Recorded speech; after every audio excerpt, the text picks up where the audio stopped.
Showtime is here, no time to fear. Karel is so near because showtime is here. So on with the show, let's give it a go. Karel is the one that you need to know. Now it's showtime.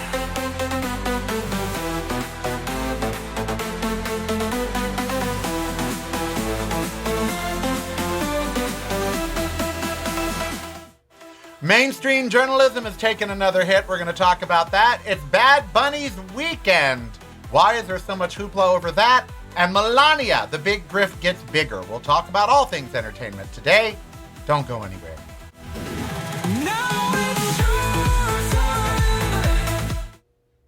It is the Karel Show. I am Karel. Welcome to the show that changed talk radio forever, and the host that did the same.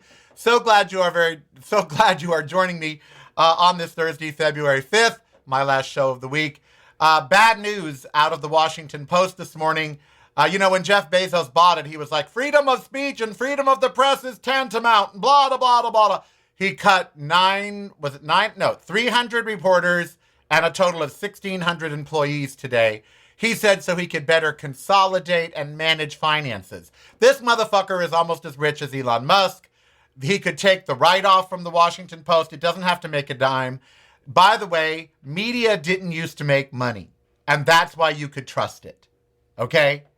That's why you could trust it. Newspapers, television stations, sometimes they became profitable, sometimes they did not. But it didn't matter to the owners. The news divisions were never supposed to be profit centers.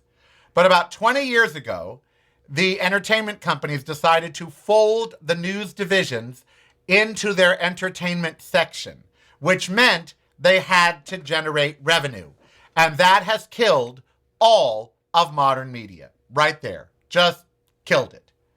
And today, 300 reporters from the Washington Post, the newspaper that gave us the Watergate scandal, the newspaper that prided itself on truth and, unvarnished reporting, is now down to a skeleton crew because the billionaire that owns it decided he wants to hoard more money someplace else. He also told the editorial pages that they must be more conservative views on their editorial pages, something he said he would never do. So basically, Jeff Bezos is tailoring the Washington Post to something that Trump will like. But as we know, he has been kissing so much Trump butt, he might as well be named Charmin. Because he just recently financed the Melania movie, which is a giant grift. She got $28 million from it, and it is the launch. We did not know this until the New York Times reported it. It is the launch of her Melania brand. Most of the movie is her talking about clothes and decorations and dishes because she's launching a Melania brand because she's a grifter just like her husband. And she's launching this brand of Melania fashion and home goods and all this other crap. And so this movie, this Melania movie, was really the launch of her brand. It wasn't a documentary about the 20 days leading up to the inauguration. It wasn't an intimate look at their relationship. It was solely done to funnel $28 million into their pockets and to launch her brand. And while Jeff Bezos has the money to do that, he spent $75 million on the Melania movie and in the same week cut 1,600 people from the Washington Post. Something tells me $75 million would have paid for those people at the Washington Post for many years to come. But instead, he opted to fill the Trump's pockets. Because that's who Jeff Bezos is. He is a billionaire who wants to curry favor with whatever president is in there so he can keep his billions. And that's sad. It's very sad. Yes, Melania stole Miss Piggy's hat, actually. We'll talk about Miss Piggy later. I love to talk about on the show things that are interesting to me and hopefully that they are interesting to you. And since we are talking about media, Yesterday, I did some deep diving on ChatGPT into media and basically the numbers of media. For instance, if podcasting is the big form of media, I wanted to see, okay, well, what are the numbers? What are the numbers when it comes to podcasting? How many people listen to MSNBC? How many people watch Anderson Cooper? And so I asked it first if there was an overall listenership for every podcast. And it said that advertisers widely use these numbers. And you're going to be shocked at it. If you're not visiting reallykarel.com daily, you're missing out. Get the podcast, videos, and the blog, including recipes at reallykarel.com. That's really KAREL.com. Showtime is here, no time to fear. Karel is so near because showtime is here. So on with the show, let's give it a go. Karel is the one that you need to know. So the Washington Post is cutting more media jobs because Jeff Bezos, is broke? Doesn't have the money? Maybe he shouldn't have given Melania Trump $75 million or for her movie. But it made me want to look at, other figures. And I thought, okay, well, it always says people are turning to podcasting. Well, if that's true, how many people listen? So you always have your outliers, okay? That means the really low ones and the really successful ones. The most successful podcast in the world. Do any of you have any idea what it is? The most successful podcast in the world with the most amount of daily downloads by far. Do any of you know what that is? Anyone want to take a guess? The absolute most successful podcast in the world. Anyone? Anybody? Let's see. Let's check the chat room at youtube.com/reallykarel. Any of you, the most successful podcast in the world? Anybody? Anybody? I see no one wants to guess. Well, Sandy said it's probably some right-wing podcast. Joe Rogan. Joe Rogan's podcast gets 11 million downloads a day. 11 million. That is a huge number. To put that in perspective, okay?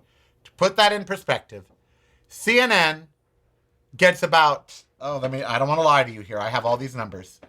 CNN gets on average, come on, because I wanted to compare it to traditional media. Okay, so Rachel Maddow gets about 1.4 million viewers. 1.4 million. Okay? Fox News, on average, gets about 2.5 million viewers a day. Now, that's an average of, per day. So, okay. That's okay. But that's not Joe Rogan, MSNBC, for some shows, or MS Now, gets 585,000 viewers. That's it. 585,000 viewers. That's not that many, really. Their most successful shows get right around 1 million. On a good day, Anderson Cooper gets between 800,000 and 1 million viewers. That's on a good day. Joe Rogan, 11 million. Anderson Cooper, less than 1 million. Fox News, 2.5 million. Joe Rogan, 11 million. Okay, so those are some staggering numbers. Now, according to ChatGPT, most podcasts, of the 4.5 million podcasts, most podcasts are small. The average podcast average gets 25 to 50 downloads. That's it. More than 100 is above average. 300 is the top 20%. 1,000 is the top 10%. 5,000 or more, the top 1 to 2%. And 10,000 or more per day or per episode is the rare and elite. The true middle number, the median for a podcast, is 100 views or listens or downloads per episode. Okay? Now, again, the top 1%, the Joe Rogans and the Ben Shapiros, yes, they get a lot more. But the average gets 100 a day. So most podcasts quit within 10 episodes because of that. Most podcasts. All right? So I fed in my numbers just because, including YouTube and everything else. So my real monthly audience is about 16,000 to 20,000 listens or views per month. That means that I am in the top 10% of independent podcasts, and with some episodes in the top 5%. Without promotion, without a producer. All right? And when you look at television ratings, they're even worse. So media is taking a huge beating, and a lot of you are not consuming a lot of it. Now, Stephanie Miller, David Pakman, they're in the top 10%, or 1%. Not because they rival Joe Rogan, but because the average is so low that they're getting 10,000, 20,000, 50,000 listens a day. And Mark Thompson, who gets 1.5 on average thousand viewers for his show, that puts his show in the top 1% of all podcasts. I'm in the top 10. He's in the top 1 with just 1,000 viewers a day because there are so few people turning to liberal or news-based media. Right wing, they're the ones getting the huge numbers. And that's because they are servicing a cult. And the left and the news people are not. The Washington Post isn't servicing a cult. You know, they're not a MAGA newspaper. Anything that services a cult is getting into the top 1%. And there are a few liberals, Rachel Maddow, with 800,000 viewers, that puts her in the top 1% of liberal hosts.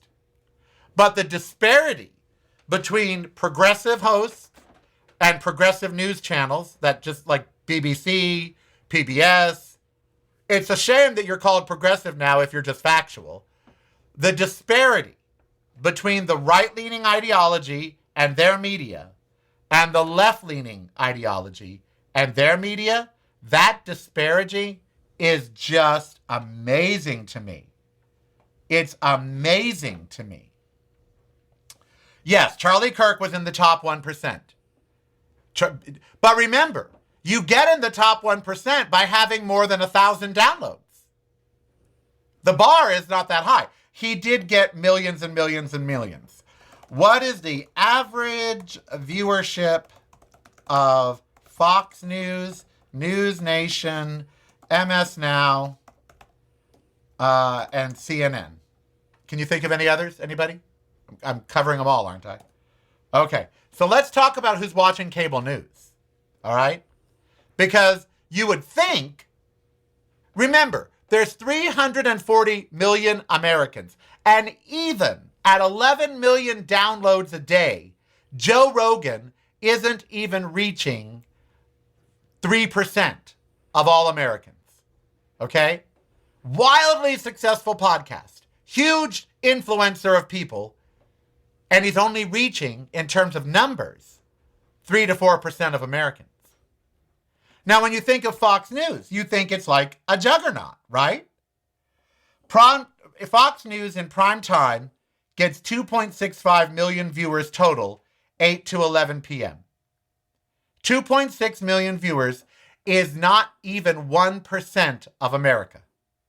So less than 1% of America is watching Fox News. Their total day average is 1.69 million total viewers per day. Again, that's about 0.5% of America. They are the leader. They are the one to beat. MS Now, their primetime average is 900,000 viewers.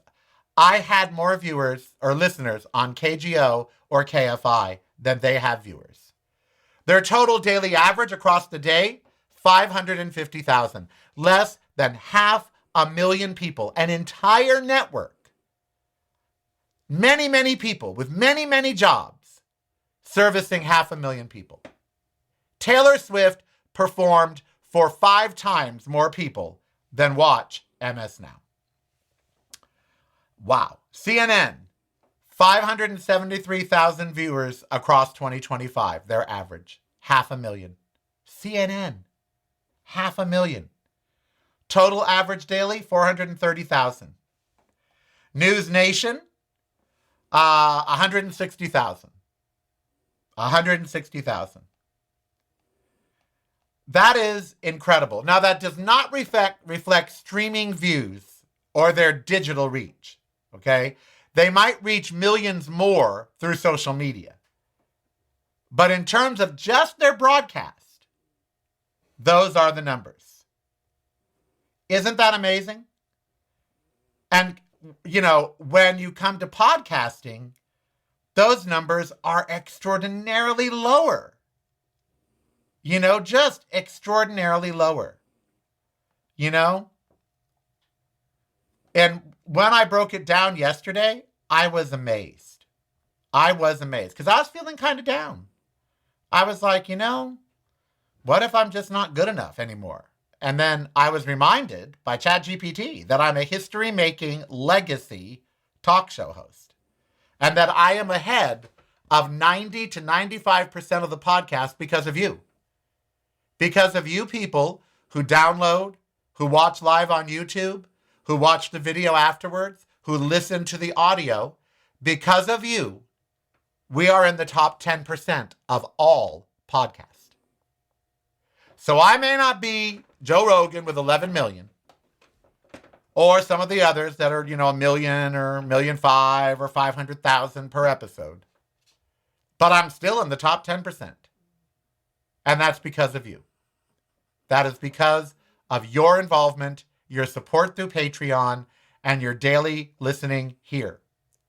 I am told that 250 to 300 views on YouTube of a daily podcast, which one of the commenters 2 days ago derided me for, I am told that puts me in the top 10% of all podcasters on YouTube.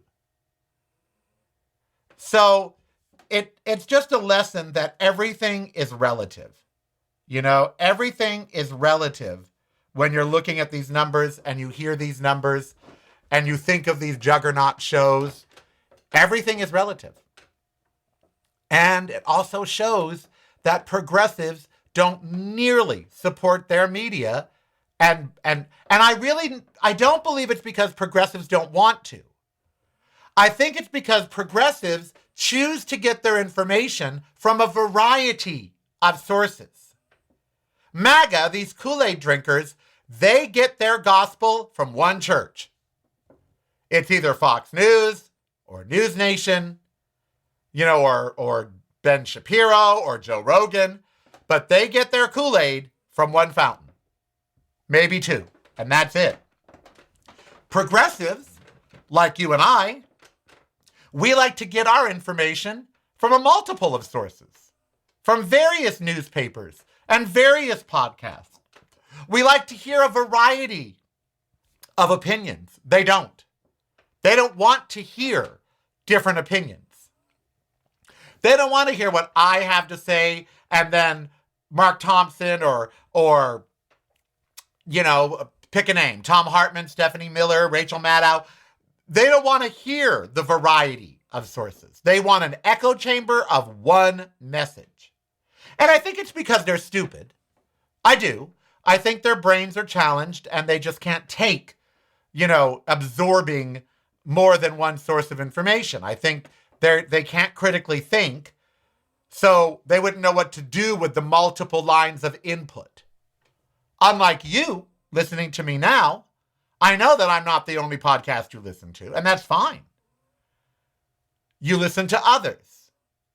And I think that's why the progressive numbers are lower than the conservative numbers. Because they find one thing and they listen to it like gospel. Progressives find many things and mix it up and listen for a while and then fade out and then come back. And so I really think it speaks to the education level and the open-mindedness of progressives that our media gets less views and our newspapers get read less because you're reading more. You're not just reading the Washington Post. You're reading the Post, the New York Times, USA Today, the LA Times. At least I do. And I think that explains the numbers. All right, we got a Bad Bunny coming.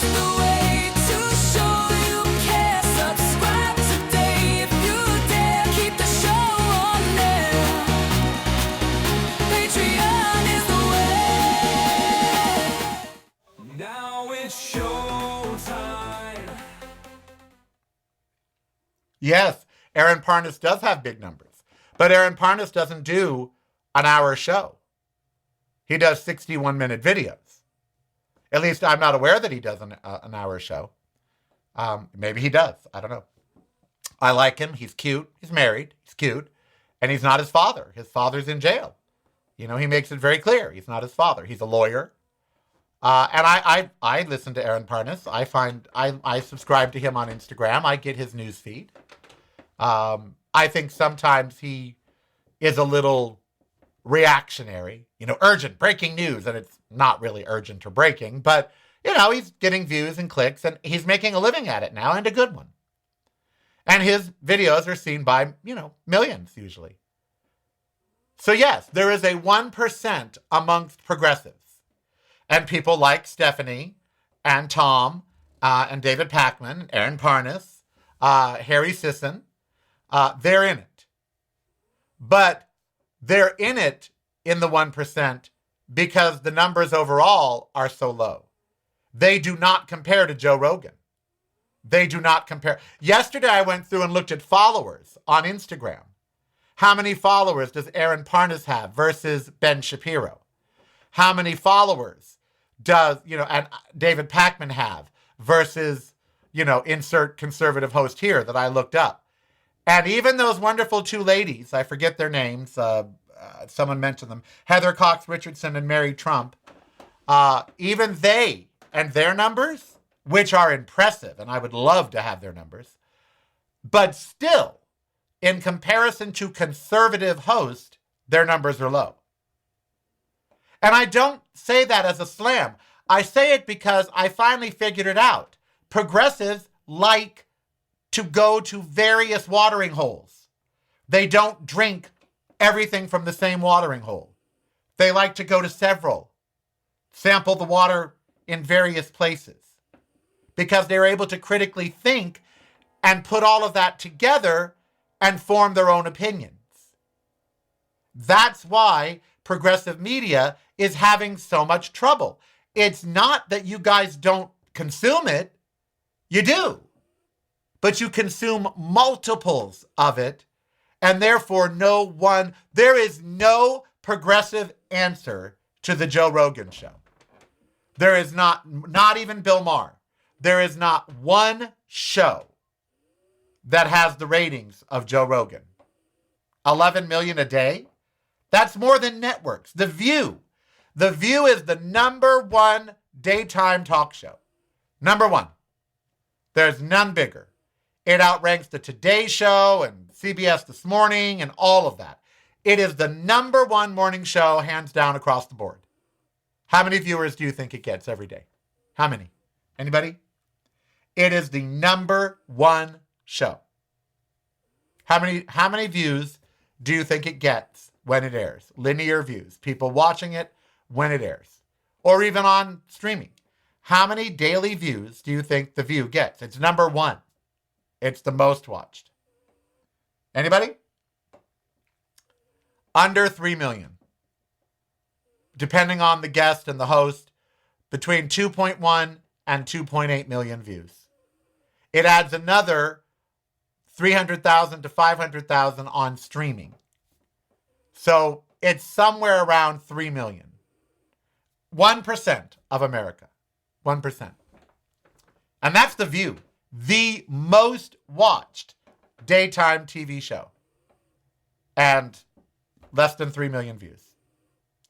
And I really believe, I truly believe, it's because progressives mix up their media. They tend to go to various sources at various times. And unfortunately, that means that progressive media struggles. The Washington Post, today, firing 1,600 people, including 300 reporters. Most progressive podcasts last under a year. Under a year. And so when you look at that, you think to yourself, well, what can we progressives do? And I think the answer is what you guys do for me. Support the people that you want to keep on the air. I know at 11, you guys, a lot of you switch over to Mark Thompson. Support him. I'm not mad at that. Support him. A lot of you like David Pakman. I'd like to marry David Pakman, but he's, straight. But, support him. I encourage you.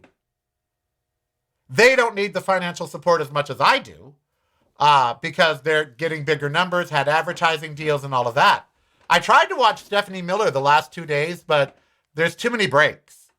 There's too many breaks, too many commercials, and she's so convoluted with all of her cast of characters. I love her. And I used to love when it was just her on KFI. She used to just have a show. And I loved that. And I love her. I love her. But nowadays, it's her and with guests, 4 to 5 other people. And it gets to be a bit much for me. Because I'm like, wait, what are we talking about here? But it's entertaining as hell. I mean, not slighting her at all. Entertaining as hell, green with envy. I am green with envy about her show. I just wouldn't want to do it. It reminds me of commercial radio. At KFI, we would just get talking and have to go to break. There were 6 breaks an hour. We had 36 minutes of talk and 24 minutes of commercials. So there were 6 4-minute breaks. And that it breaks up the rhythm. At least for me now. Back then, I had no problem with it. But for me now, it breaks up the rhythm. So what do? Well, when you do listen to someone like me, hit the like button. Subscribe. Support Patreon. Become a YouTube member. You can join and be a member on YouTube. Do whatever you can to help that podcast or that show. Whatever you can do. Subscribe to their social media. Subscribe to mine, Karel Official, Karel Official, on Instagram and Threads. Subscribe to my YouTube. Comment on their videos. Engage with them. Because that's crucial to their show's survival. And as we see, the numbers are not staggering except for a very few people. I could tell you how many people Mary Trump has, how many downloads she has, but I think it would be great. How many listeners daily? Let's see. Let's see if ChatGPT knows. When we come back, there's a Bad Bunny coming, and boy, has it upset the right. Why? We'll talk about him and so much more entertainment news on this entertaining Thursday. It's broadcasting from a completely different point of view. Yours. Listen daily to the Karel Cast on your favorite streaming service.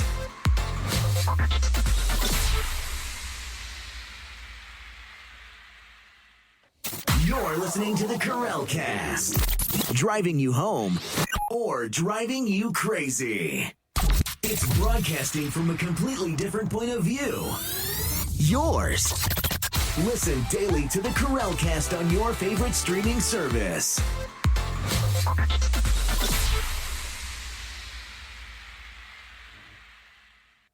You're listening to the Karel Cast, driving you home or driving you crazy.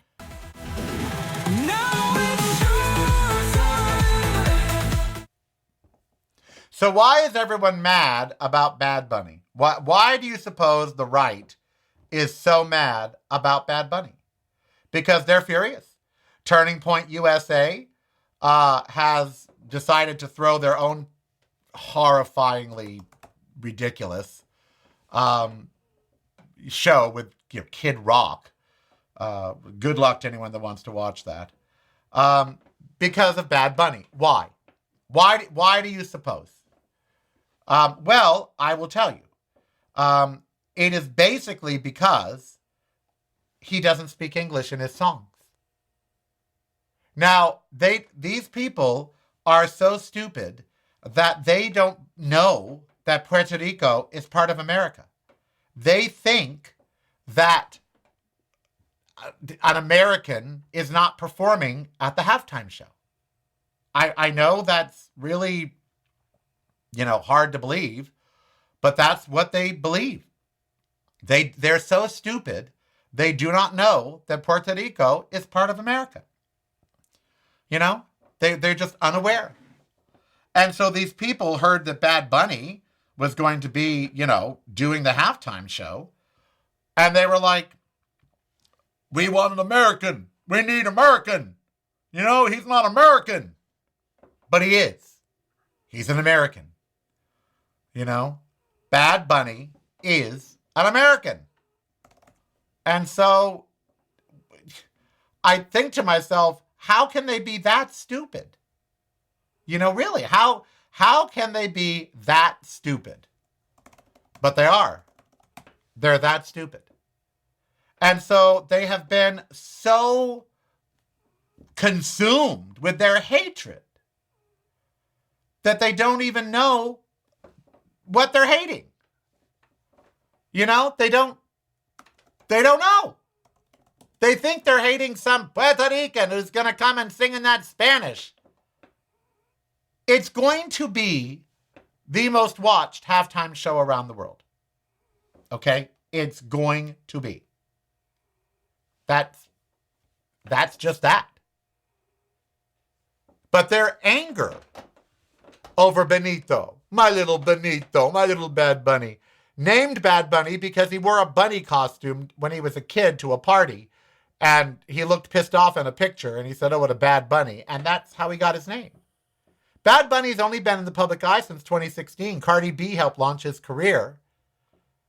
He's now one of the most successful recording artists in the world, and when he set up a residency in Puerto Rico because he would not tour because of ICE, so he stayed in Puerto Rico and did a residency, and people from all around the globe went to see him, he added $400 million to the Puerto Rican economy by working with local hotels, local vendors, local restaurants to pour money back into their services from his shows.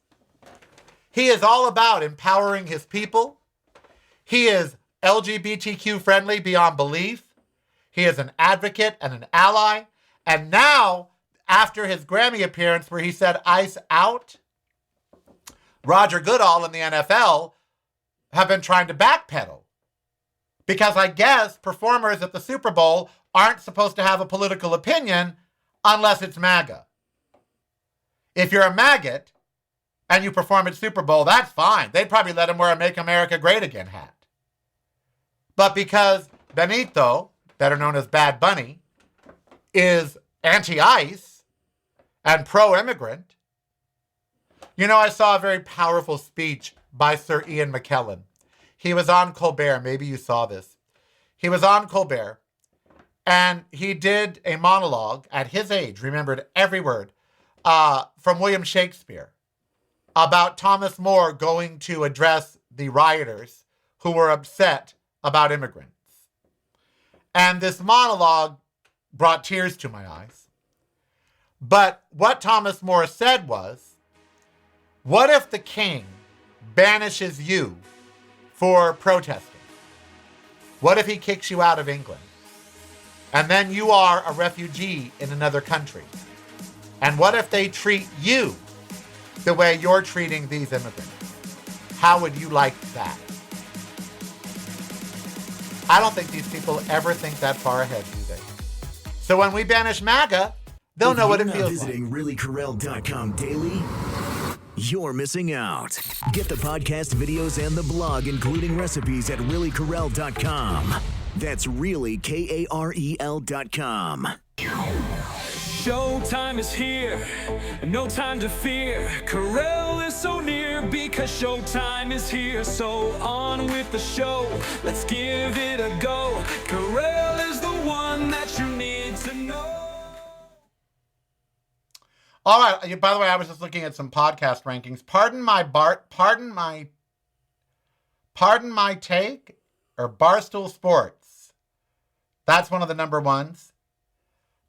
Morning Brew, Daily Morning. These are all, I can't read this chart. This chart is not helping me. I was trying to find you a chart that had the top 100 podcast. But it didn't seem to pull up. Oh, here we go. Joe Rogan, number one. The Good Hang with Amy Poehler, number two. Well, okay. This past week with Theo Vaughn. I don't know if that's liberal or conservative. I don't know. Crime Junkie, The Sean Ryan Show, that's conservative. The Daily, The Tucker Carlson Show, Up First from NPR. Huberman Lab, no clue what that is. Matt and Shane's Secret Podcast, again, no clue what that is. Dax Shepard, directed by Bad Friends, Billion Club, Candace with Candace Owens at 15. Morbid, I don't know what that is. Pardon My Take, Barstool Sports. The Journal from the Wall Street Journal at number 20. Smosh reads Reddit stories on Smosh. NPR News at 21. Mel Robbins at 22. Dateline at 23. Call Her Daddy at 24. Giggly Squad, The Tim Dillon Show, Two Hot Takes, Smartless, Pod Save America, The Last Podcast on the Left. That's number 32. So as you can see, liberal podcasts don't rank high. I mean, they're in the top 50. There's a couple. But it's, they're not 1, 2, 3. So yeah, the liberal or the right is all upset about Bad Bunny performing because they think he's not an American. They don't have any clue or any idea that he is, in fact, from Puerto Rico, which is part of America. And that shows how stupid they are. That shows how dumb and stupid they are. And there's been so many people. Rihanna was born in Barbados. Did they make any hoopla over a pregnant Rihanna performing? The Super Bowl, I've been watching some of the ads. There's some cute ads. Laura Dern and Sam Neill and Jeff Goldblum go back to Jurassic Park. It's kind of cute.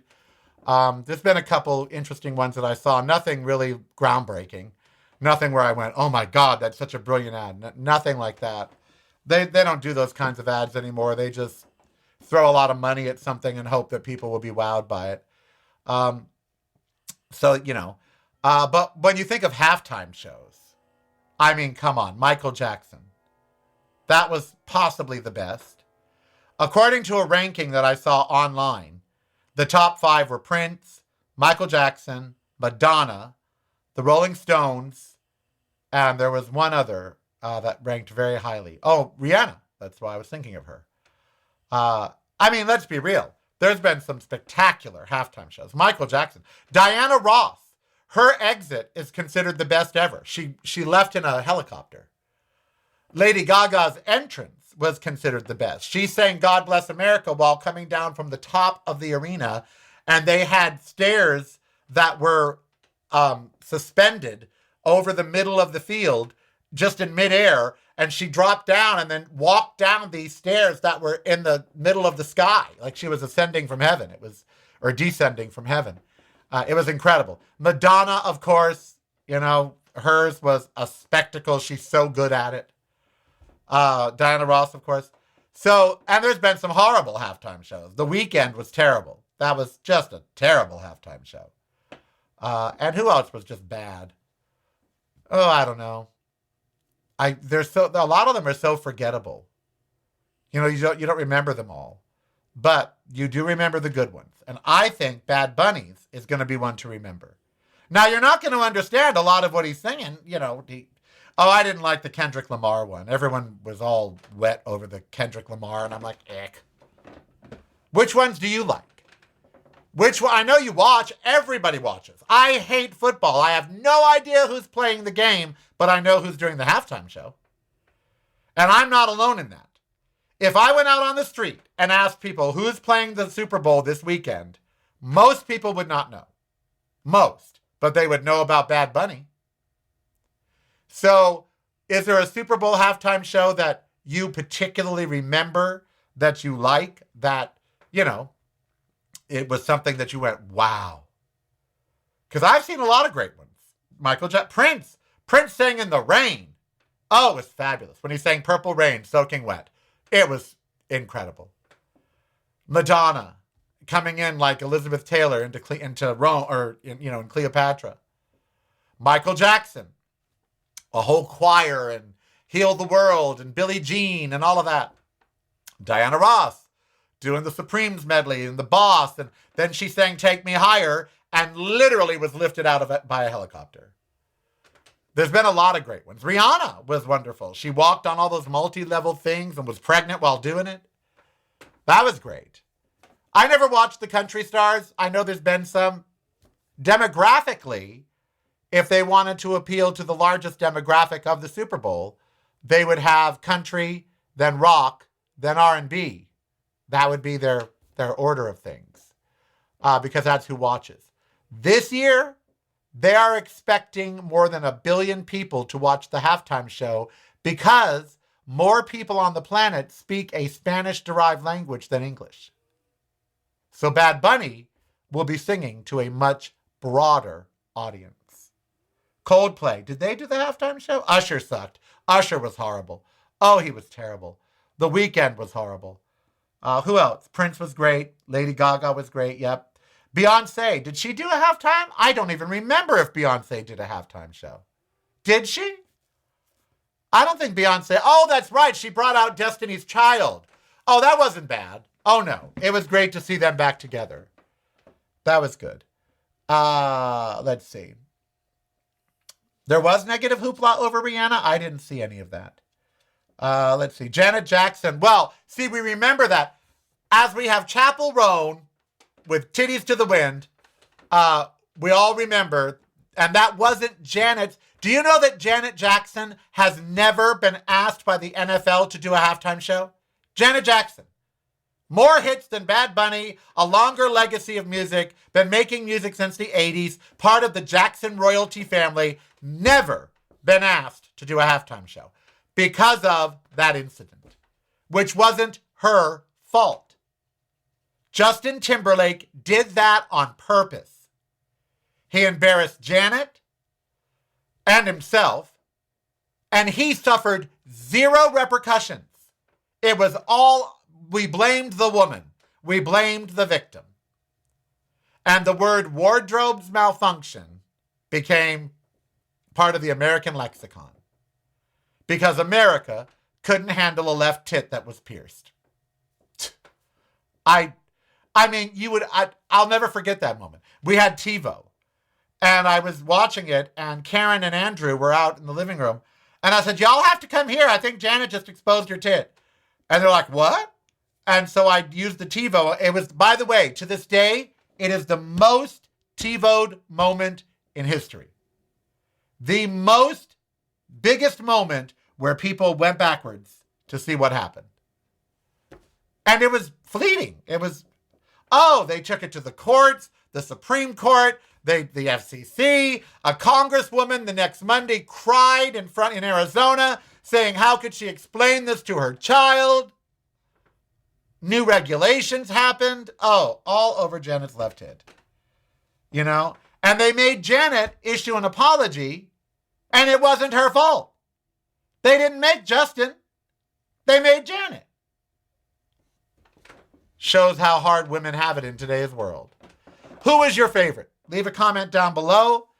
Who did you really enjoy on the halftime show of the Super Bowl? I've enjoyed many. You know, it is a big event. The world is watching. Gaga, Prince, Michael Jackson, Diana Ross. I've enjoyed a lot over the years. You know, some I didn't even watch. I was like, yeah, who cares? But others, like Usher, I was like, who cares? The Weeknd I saw a replay of because I'm like, ick. You know, he's just a poor man's Michael Jackson. So I was like, ick. Although he sold 1 billion records, and God bless him, and I'm not disparaging The Weeknd, and if you like him, good for you. But the halftime show was not that big of a deal. Kind of a spectacle, but not that big of a deal. And I kind of like when the artist balances spectacle with talent. You know, Madonna, we know she's going to be about the spectacle. But if the person can really sing, let's hear them sing. Like Prince. Prince didn't need pyrotechnics and you know, movable stage. He just brought his guitar and got the fuck down. And it was incredible. The Rolling Stones, who have been doing venues that size for 137 years. So they were great. Leave your comment down below. I'd like to see who you really loved on the Super Bowl. And if you're going to watch Bad Bunny. Are you guys going to watch Bad Bunny? And are you going to watch him because you want to see his performance? Or are you going to watch him out of spite to the right? There's going to be a lot of spite watching. There's going to be a lot of people watching that really are just watching because they want to spite the right. I mean, that Turning Point concert's going to have lower ratings than my show. I mean, it's not going to be well attended. But everyone will be watching Bad Bunny. You know, before we go today, I read a great article in the New York Times about TV's top hog. That's what the article was titled, TV's top hog. The Muppet Show is returning. And Miss Piggy is by far the star. Not Kermit, but Miss Piggy. And they did a whole New York Times expose on how Miss Piggy became so famous. She is known throughout the world by more people than most celebrities. They compared her to Elvis. She is as known as Elvis and Jesus Christ. As many people know Miss Piggy as know the Lord. And the article was like, why? You know, why did she become this cultural icon? This foam puppet? And everyone says the same thing. Her sass and her fashion.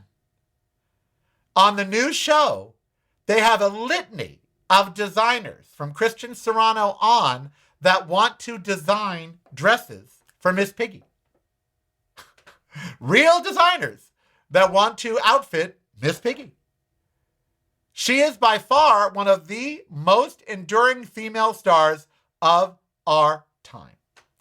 Now, Frank Oz no longer does her voice, which is sad. But the new guy's been doing it for like 9 years, and he's great. But it really is her sass and her style. And her love affair with Kermie. Who, you know, a frog and a pig.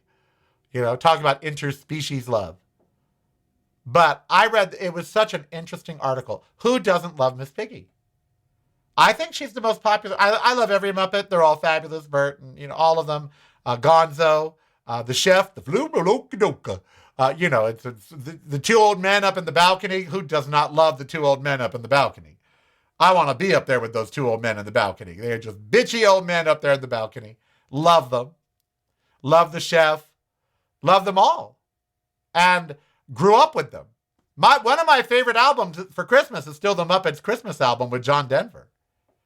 And my mom and I, we went to see A Star is Born, and then we snuck into the Muppet movie, my mom and I. And we sat there from 11 o'clock in the morning until 5 o'clock in the afternoon watching the Muppet movie over and over. And she felt so bad. Oh, my mom wanted to go pay the cashier. So after we left, we were leaving. And my mom went up and said, hi, we stayed to watch the movie 4 times. So I'd like to pay you. And the lady laughed at her and said, honey, it's okay. It's fine. Just go home. But I'll never forget that memory. We bought lunch there. We had used the bathroom, the whole thing. Me and my mom sat there and watched the Muppet movie 4 times. Why are there so many songs about rainbows? Oh, the rainbow connection. And what's on the other side? Oh, Jim Henson, may you rest in peace. Just created a part of America that is so fabulous. But Miss Piggy, TV's top hog. And I think that's fabulous, that she's back and that she's being hailed as one of the most famous women of television. And she's a pig. And if she's not reason enough to be a vegan, what is? You don't want to eat Miss Piggy. Come on. We'll finish up right after this. Oh, my mom and I sang the Rainbow Connection the rest of the day. Patreon is the way to show you care. Subscribe today if you dare. Keep the show on air. Patreon is the way. Now it's showtime. I'm sorry, I have this big lump in my throat now. I'm sorry. Because my mom and I sat there in that theater and we held hands. I was 15, and we held hands, my little 4'9" mom and her little red perm. And we just sang along. So we've been told, and some choose to believe it. I think they're wrong, wait and see. Someday we'll find it, the rainbow connection, the lover, the dreamer, and me. I miss you, Mom. Boy, do I ever. Anyway, see, that's what movies are supposed to do. That's why I love entertainment so much. Because it can bring you right back to that moment. That moment when you saw something on the screen that changed your life or that just totally entertained you. We took my mom in a wheelchair, me and Andrew, to the premiere of Jurassic Park. The premiere, the big hoopla Hollywood premiere. My mom was in the wheelchair, and there we sat in the wheelchair accessible seating, which was right down front, and the screen's like 3,000 times, bigger. And we sat there, and when they first saw those dinosaurs, when Laura Dern and Sam Neill went over that hill, and the John Williams score, da-da-da-da-da-da-da-da, and there they were, the Brachiosauruses. See, Or when that damn shark, when those waters turn murky, bwadun, bwadun, bwadun, scared me out of the water for 20 years. I lived by the ocean for 43 years.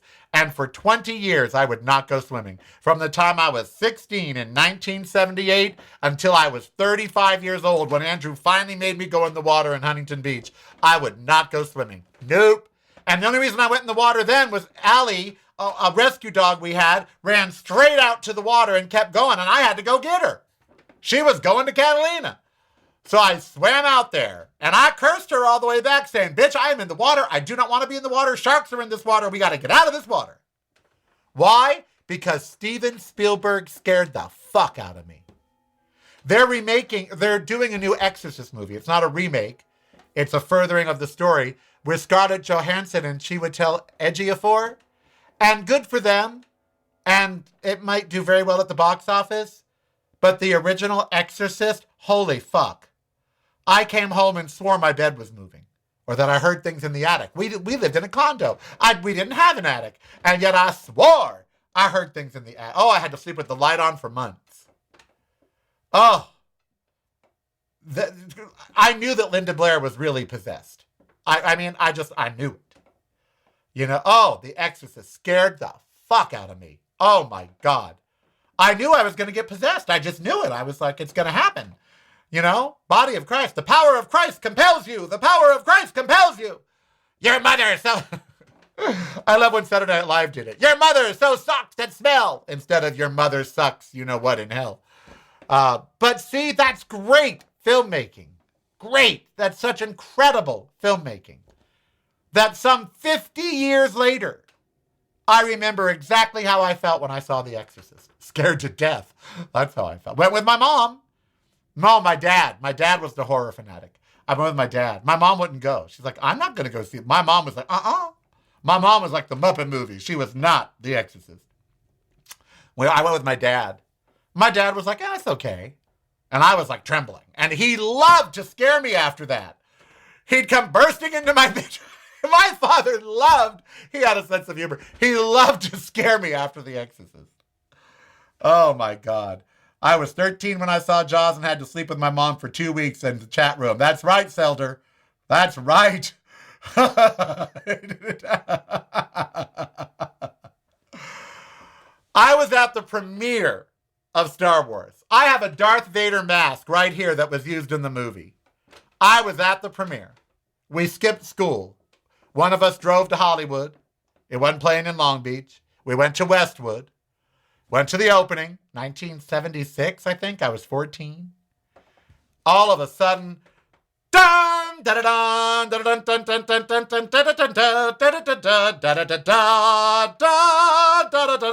the text was rolling, and oh my God, and Darth Vader and Mark Hamill, and oh God, Carrie Fisher and Harrison Ford. Boy, people today don't know. Movies are crap these days, aren't they? I mean, not to disparage films. I still think we should all see movies. But God, our generation, we had the best fucking movies. We had and TV shows. Soap, Billy Crystal, gay in the 70s. Trans, I believe. I think he later became a trans on the show. And Katherine Hellman loving and accepting him. All in the family. Social issues every week from both sides of the spectrum. And Edith Bunker, the heart of it all. Oh, when Edith got raped. When her drag queen friend died. I get verklempt. That's how good that television was. 40 years later, you can remember the episode and it still brings tears to your eyes. That's entertainment. It's why I love it. It's why I always wanted to be a part of it. Because what I do as an entertainer, all of you can remember. I remember when Ain't No Mountain High Enough came out and my grandmother had just died and I was walking out in Apple Valley where we were living with my sister. And that song came on, Ain't No Mountain High Enough. And I just thought of my grandma and it made me cry. I'll never forget being under the stars, listening to Diana Ross, thinking about my grandma. There's so many entertainment moments that shaped my life that I will never forget. I remember the first time I heard Barbra Streisand sing. I'll never forget it. It was in A Star is Born. And she pops up between these two black girls and sings a song called Queen Bee. I thought, who is this? And then she sang Everything. And that was it. I went to the theater every day for 2 weeks during the summer. Every day. First show at 10 a.m., last show at 10 p.m. I stayed the entire day, every day, for 2 weeks. I have seen A Star is Born over 300 times. I'm not making that up. I know every line, every scene, every mistake. I know it better than Streisand does. Because I fell in love with her. I love you. I am Karel, and you be who you want to be, so I'm not hurt anybody. Enjoy the Super Bowl. Watch the Bad Bunny. I'm gonna, because I'd let that bunny be bad. Oh, I'd procreate with that rabbit. Honey, I love you all. It's broadcasting from a completely different point of view. Yours. Listen daily to the Karel Cast on your favorite streaming service.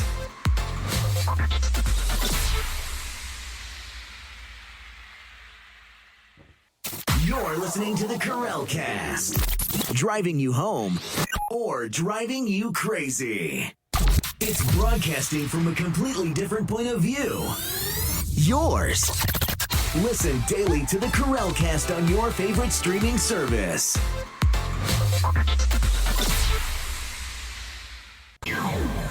Showtime is here.